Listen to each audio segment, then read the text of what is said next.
A very good morning to you. We've watched leaders across the globe, the Trumps, the Johnsons in New Zealand, stumble and succeed. What has stood out for you? What have they done that makes it work or otherwise? Yeah, good morning. If you think of the countries that really suffer from the consequences of COVID-19, and you look at the kind of leadership that they have, there seems to be correlations versus those that have really low numbers of fatalities and the kind of leadership that they have. So very quickly, think of the US. I think the number is probably over 150,000 deaths now. The UK, about 45,000. Brazil, 88,000. And maybe one or two others. And it strikes you that the leaders of those countries are typically secretive, tend to be paranoid, hubristic, or even narcissistic, and is given to impulsive decision-making or ignores advice by the scientists. Compare this group of countries and their leaders with South Korea, 300 fatalities, New Zealand, 22, Taiwan, 7, and maybe a couple of others.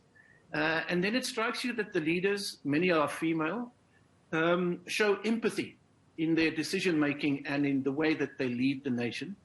But also critically, I think they focus on the well-being of society, and they don't pander to the interests of small groups, narrow interest groups.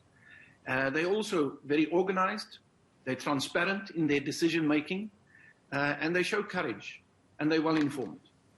And those are the two sort of categories, I think, and I know you're going to ask me, where does South Africa fit? Well, I was going to say, when you put it that way, I don't think we're going to come out too well. I suppose we are somewhere in the middle, leaning possibly closer to the Brazil-US research. Yeah, let me start by saying that it's very difficult for any leader of any nation to keep a cool head under these very trying conditions. Complexity, uncertainty. In our own case, I think our president started well. He has the personality that shows empathy, and he speaks in a way that can gather people around him. But I'm also struck by the fact that he cannot, man alone or one person alone, manage a complex pandemic like this. So he needs teams around him. And I think that is where we hit the problem, starting with the National Corona Command Council, which they now are careful to say is a cabinet committee, and cabinet takes decisions. But the quality of his teammates, so to speak, raises the questions. That's the first thing. The second thing is... What, in the sense that some are combative, some are seen to undermine him? Secretive, paranoid, given to the old impulse in the ruling party of centralized control and command, which is an ideological holdover, which then forces very senior political members of the party to try and rule the fine detail of every citizen's life. 60 million people in South Africa, that is not possible to do.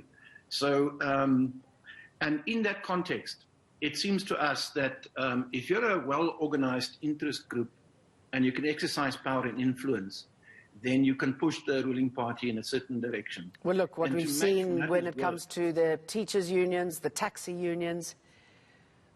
Yeah, that's right. And so this has opened a Pandora's box, because the wine industry, the tobacco industry, the restaurant industry, they're all running to get the ear of the president to do exactly the same thing.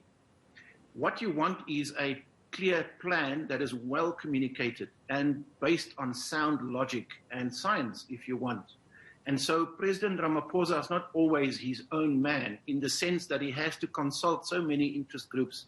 And we don't know, Jane, what really happens behind the closed doors, what we call the black box of decision-making, who takes ultimate decisions.